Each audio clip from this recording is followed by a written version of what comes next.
Le Seigneur soit avec vous. Et avec votre esprit. Évangile de Jésus-Christ selon saint Jean. Gloire à toi, Seigneur. Il y eut un homme envoyé par Dieu. Son nom était Jean. Il est venu comme témoin pour rendre témoignage à la lumière, afin que tous croient par lui. Cet homme n'était pas à la lumière, mais il était là pour rendre témoignage à la lumière. Voici le témoignage de Jean, quand les Juifs lui envoyèrent de Jérusalem des prêtres et des Lévites pour lui demander « Qui es-tu » Il ne refusa pas de répondre, il déclara ouvertement « Je ne suis pas le Christ ». Ils lui demandèrent « Alors qu'en est-il? Es-tu le prophète Élie ?» Il répondit « Je ne le suis pas. » « Es-tu le prophète annoncé ?» Il répondit « Non. » Alors ils lui dirent « Qui es-tu » Il faut que nous donnions une réponse à ceux qui nous ont envoyés. Que dis-tu sur toi-même ? Jean répondit « Je suis la voix de celui qui crie dans le désert, redressez le chemin du Seigneur, comme a dit le prophète Isaïe. » Or, ils avaient été envoyés de la part des pharisiens. Ils lui posèrent encore cette question. « Pourquoi donc baptises-tu, si tu n'es ni le Christ, ni Élie, ni le prophète ?»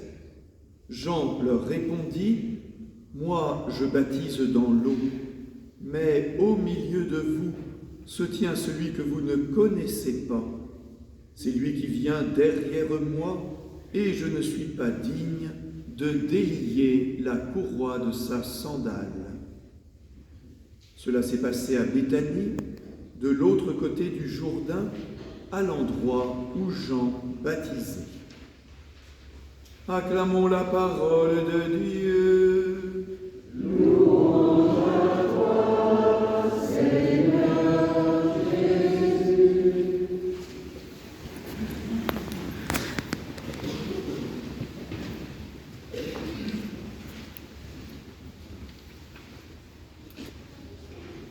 Mes amis, aussi extraordinaire que cela puisse paraître, j'ai eu juste avant la messe un coup de fil de Saint Joseph lui-même qui m'appelait pour me prévenir et vous prévenir que, en fait, Noël c'est aujourd'hui parce que Jésus est légèrement prématuré.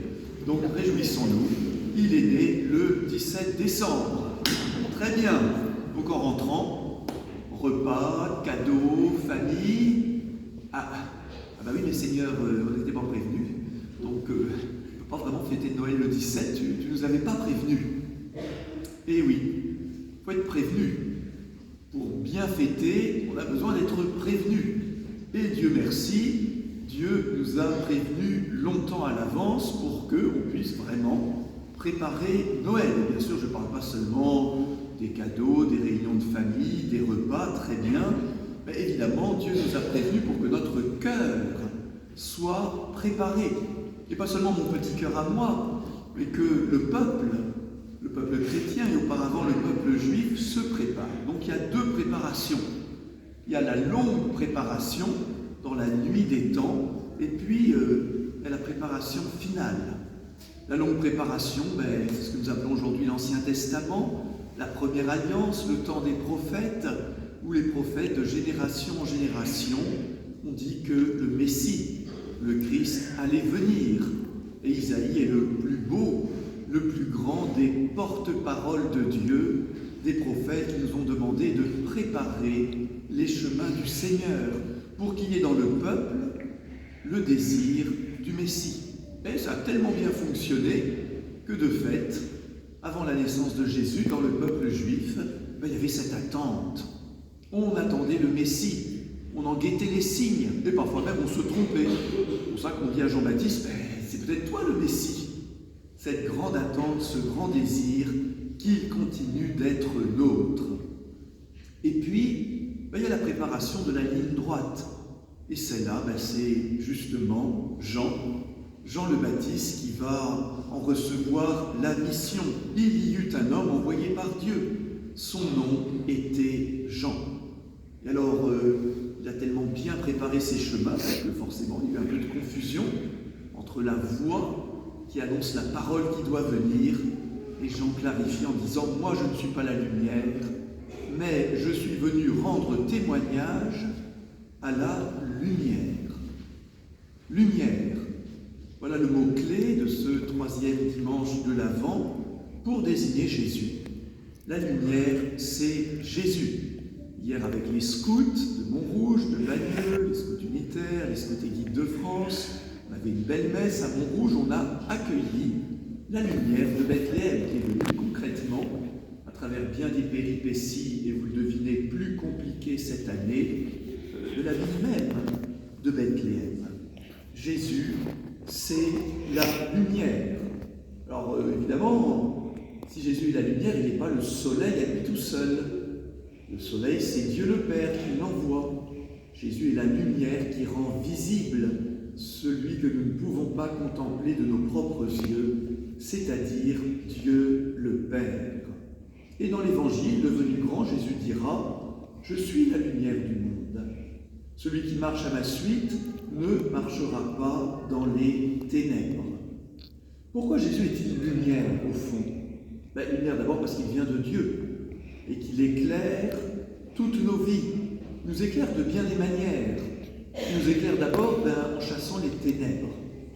Voilà, celui qui se tourne vers Jésus s'éloigne des ténèbres. Alors les ténèbres, bien sûr, c'est une image de notre péché, c'est une image aussi du péché du monde.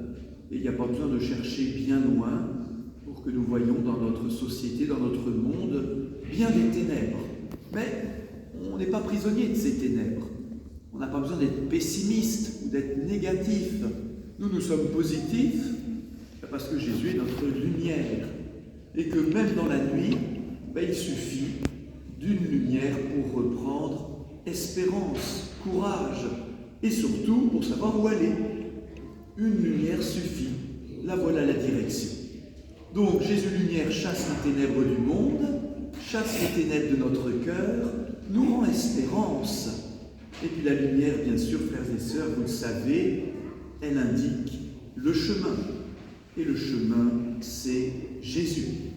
Et puisqu'il est notre lumière, eh bien, nous marchons à sa suite, avec une boussole toute simple dans notre vie, quand on ne sait pas s'il faut aller à gauche ou à droite, quand on ne sait pas s'il faut faire ceci ou faire cela, quand on hésite, quand on se questionne, eh bien, on se pose la question, qu'aurait fait Jésus à ma place?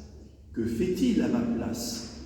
Et peu à peu ou rapidement, dans notre cœur, il y a une lumière. Et on se dit, oui, c'est ça qu'il faut que je fasse. Alors cette lumière, frères et sœurs, elle est concurrencée. Et parfois on a du mal à la voir parce que dans notre monde moderne, il y a trop de lumière artificielle qui nous éblouissent. Quand on sort la nuit, il y a les guirlandes, il y a les décorations de la mairie, il y a les vitrines, il y a les écrans, il y a les publicités. Et finalement, on est ébloui par toutes ces lumières artificielles. Mais la lumière de Jésus, elle est douce. Jésus ne veut pas nous éblouir, il veut nous éclairer.